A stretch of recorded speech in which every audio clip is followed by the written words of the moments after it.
دیکھو، ایک چیز کا خوب خیال کرو، اپنے آپ کو ہمیں عملی زندگی سے جوڑنا پڑے گا۔ یہ تو آج اجتماعی دعا ہوئی، حقیقت بتاؤں مجھ سے اجتماعی دعا نہیں مانگی جاتی۔ اللہ کا بڑا فضل ہے، مجھے عادت ہے کبھی کبھار، میں نہیں کہہ رہا کہ کوئی بہت نیک ہوں، جب بھی کچھ توفیق ٹوٹی پھوٹی ملتی ہے دعا مانگنے کا لطف تنہائی میں آتا ہے۔ یہ تو اس لیے تاکہ لوگوں کو تھوڑا سا دعا مانگنے کا سلیقہ آ جائے، تھوڑا سا اللہ کے سامنے گڑ گڑانے کا ذوق پیدا ہو جائے۔ لیکن ہمارے ہاں جیسے ایسے لوگ آپ کو ملیں گے جو سال میں ایک دفعہ نہاتے ہیں عید کے دن، وہ بھی کوئی مشورہ دیتا ہے ان کو، تو ایسے لوگ بھی ہول سیل کے حساب سے موجود ہیں جو سال میں ایک دفعہ دعا کرتے ہیں، اور وہ اس لیے دعا میں آتے ہیں کہ چلو کبھی زندگی میں توفیق نہیں ملی تو آج ختم قرآن ہے، دعا میں شریک ہو جاؤ۔ غنیمت ہے، یہ نہ ہونے سے یہ بھی بہتر ہے۔ لیکن حقیقت یہ ہے کہ جس کو تنہائیوں میں اللہ کے سامنے مانگنے کی عادت کا چسکا لگ گیا، اس کی زندگی بن جاتی ہے۔ ہر ایک کا اپنا طرزیہ ہوتا ہے نا، بزرگوں کے ارشادات بھی ہوتے ہیں، فلاں بزرگ نے یہ فرمایا، فلاں نے یہ فرمایا، فلاں نے یہ ہوتا ہے نا، ان کے اپنے ذوق ہوتے ہیں۔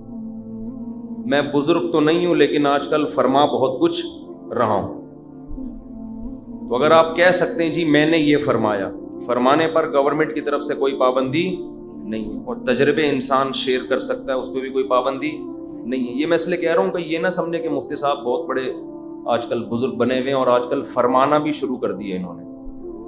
فرمودات ہوتے ہیں نا بزرگوں کے۔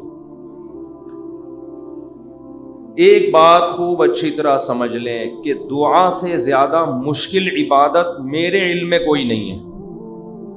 دنیا کا سب سے مشکل کام کیا ہے؟ دعا مانگ۔ اور دعا سے بڑی عبادت بھی کوئی، بولو نا بھائی، نہیں۔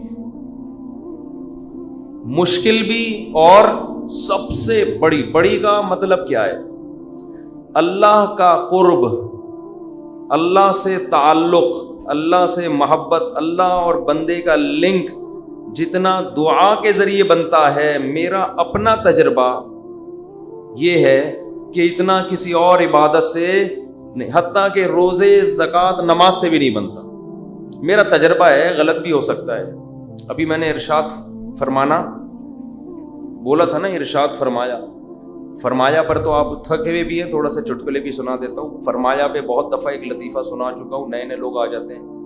ہمارے ایک دوست تبلیغی جماعت میں گئے، کوئی دیہاتی بھی ان کے ساتھ تھے۔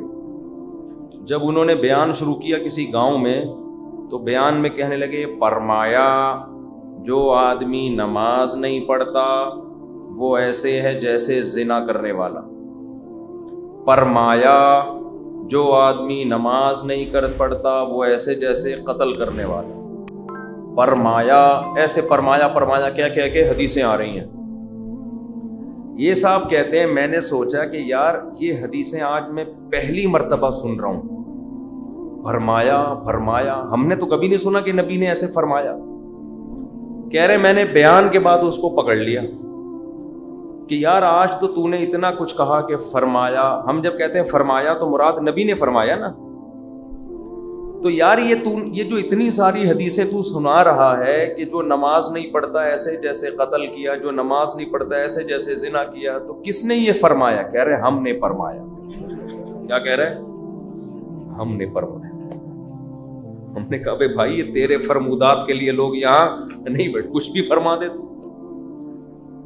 لیکن جیسے اس نے کچھ بھی فرما دیا، گورنمنٹ کی طرف سے فرمانے پر پابندی نہیں ہے، لیکن اس نے تو ویسے ہی فرما دیا نا۔ لیکن میں جو کچھ فرما رہا ہوں اس کے پیچھے ایک تجربہ ہے، ایک لاجک ہے، ایک دلیل ہے، ایسے ہی ہوائی بات نہیں ہے۔ سب سے زیادہ انسان کو اللہ کے قریب کرنے والی عبادت دعا۔ سب سے مشکل عبادت بھی کون سی ہے؟ بولو، دعا۔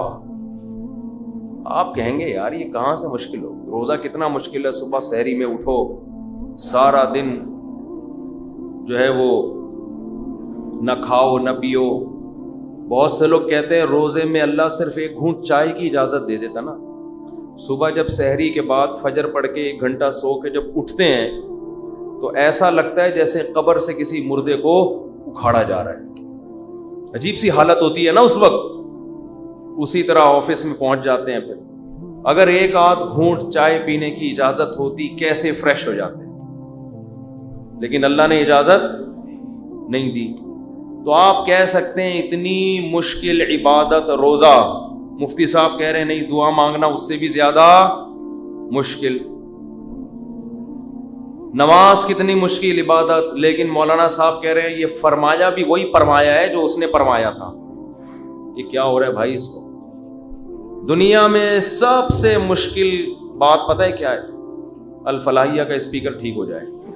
حقیقت یہ کبھی ٹھیک, دیکھو اسٹائل دیکھو, ادھر بھی ڈالا ہوا ہے, ادھر بھی رکھا ہوا ہے, ادھر ایک اور لگا ہوا ہے, پھر بھی بیچارے لگے رہتے ہیں. یہ کہتے ہیں جنات ہیں. تو آپ کہہ سکتے ہیں بھائی کیسے مشکل ہے. اصل میں دعا, اور ایک اور اشکال ہوگا, آپ کہتے ہیں لوگ تو بہت دعائیں مانگتے رہتے ہیں. کتنی دعائیں مانگتے ہیں نا, صبح شام دعائیں مارکیٹ میں چل رہی ہیں ہول سیل کے حساب سے. اصل میں وہ دعائیں پڑھی جا رہی ہیں, مانگی بولو. دعا پڑھنا بہت آسان. یونس علیہ السلام نے مچھلی کے پیٹ میں لا الہ الا انت سبحانک انی کنت من الظالمین کہہ کے دعا پڑھی نہیں تھی, یہ دعا مانگی تھی. اور ہم کیا کر رہے ہوتے ہیں؟ پڑھ رہے ہوتے. جتنے مرد یہاں بیٹھے ہیں, جتنی خواتین بیان سن رہی ہیں اوپر, ان سے گزارش ہے کہ اپنے معمولات میں دعا کا اضافہ کریں اور اللہ سے دعا مانگنے کا معمول بنائیں. دعا مشکل کیوں ہے یہ میں بتانا چاہ رہا تھا. باقی جتنی عبادتیں ہیں ان میں کتنی ٹینشن ہوتی ہے, وضو کرو, پھر چل کے آؤ, صبح سحری میں اٹھو, روزہ رکھو. دعا میں تو کچھ بھی نہیں ہے, یوں کرو اور پڑھنا شروع کر دو. اصل میں دعا نام ہے دل کے لگنے کا, جذبے کے ساتھ مانگنے کا. شیطان انسان کو یہ باور کراتا ہے کہ تو مانگتا ہے ملے گا تجھے کچھ بھی نہیں,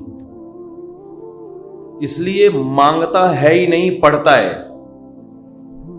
کیونکہ جب مانگ رہے ہوتے ہیں نا تو پتا ہوتا ہے کہ ملنے والا بولو کچھ بھی نہیں. لیکن چونکہ مسلمان ہیں شاید ٹرائی کر کے دیکھتے ہیں, شاید کچھ ہو جائے, تو زبان تھوڑی گھس جائے گی. اس جذبے سے جب دعا مانگی جاتی ہے تو وہ دعا نہیں کہلاتی. دعا کا مطلب یہ ہوتا ہے کہ میں نے جس کے دربار میں ہاتھ پھیلائے ہیں وہ بڑا جواد اور کریم ہے. اور نبی نے فرمایا اللہ کو اس بات سے شرم اور حیا آتی ہے کہ کوئی اس کے سامنے ہاتھ اٹھائے اور اللہ ان ہاتھوں کو خالی واپس کر دے. جیسے علاقے کا سیٹھ ہو, سخی بھی ہو, کوئی بھکاری اس کے پاس آئے اور وہ سیٹھ اسے دھکے دے کے نکال دے تو اسے شرم آئے گی اگر وہ غیرت مند ہوگا. تو اللہ سے زیادہ غیرت مند دنیا میں کوئی بھی نہیں ہے. تو جن کو یہ احساس ہو جاتا ہے نا کہ جو ہم مانگ رہے ہیں وہ مل رہا ہے, تو آپ سوچو ایک بادشاہ نے آپ کو آفر دے دی کہ یار جو 1 گھنٹے میں جتنا مانگنا ہے مانگ لو, میں سب دے دوں گا. تو آپ سارے کام کاج کو چھوڑ کر کس کو فوکس کرو گے؟ بولو. جب تک آپ تھک کے چور نہیں ہو جاؤ گے آپ رٹا لگا کے رکھو گے, مانگتے ہی رہو گے, مانگتے ہی رہو گے. آپ کو پتہ ہے سب مل رہا ہے. دوبارہ مثال دیتا ہوں. وزیر اعظم آ گئے بھی آپ کے پاس, آپ کے گھر پہ عیادت کے لیے, کورونا میں کوئی کیس چل رہا تھا, ایک مثال دے رہا ہوں, ایسا ہوتا نہیں ہے لیکن ونس اپون اے ٹائم. اور اس نے آپ بلکہ بلینک چیک دے دیا آپ کو, کسی IMF نے بلینک چیک دے دیا, جتنے پیسے بولو گے مل جائیں گے. ایسا ہوتا نہیں ہے. مثال دینے پر گورنمنٹ کی طرف سے کوئی پابندی نہیں. تو آپ اس چیک پہ کیا لکھو گے؟ بولو.